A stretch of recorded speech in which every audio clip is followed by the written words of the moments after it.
Hello, I'm Dr. Graham Teague. This is a brief video to demonstrate two very simple techniques that you can use now to see if you have spinal imbalances. Now it's these imbalances that cause your pain, whether you have low back pain, sciatica, neck or even upper back pain. Now the first test is very simple. All you're doing is looking at your pelvic height. So all you do is look in a mirror and note if one side of your pelvis is higher than the other. Now, there are two landmarks that you can use. The first is what's called the ASIS, which are the bumps on the front of your pelvis, or alternately, you can just place your hands on top of your hips. Now, what you'll note is that one side of your pelvis is higher than the other, and this creates what's called a rotational imbalance. If your left side is higher, you have what's called an LFP, and if you have the right side higher, you have an RFP. Now, the bigger the height change, the bigger the imbalance is occurring in your spine.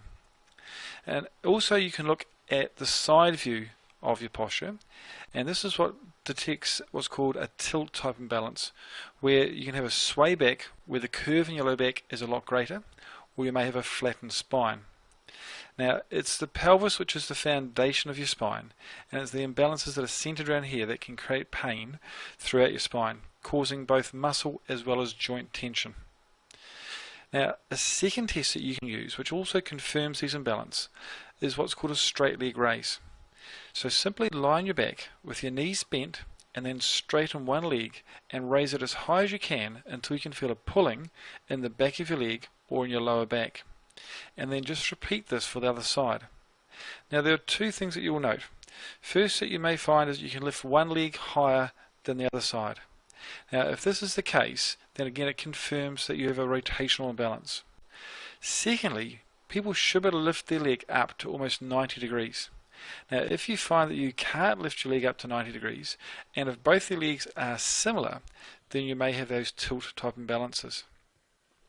But these two simple tests indicate that there are imbalances in your spine. Now, the greater the change, the more the imbalance. If there's minimal change, then it means that your pain is very simple and very quick to remove. If the imbalances are greater, then pain is still very simple to remove, but it will take a small amount of time to return your spine to balance. But these two tests can be used to detect your imbalances now, but you also can use them to monitor your imbalances. Long-term wise, you can use these same tests to make sure your spine stays in balance, which is important for a long-term future of being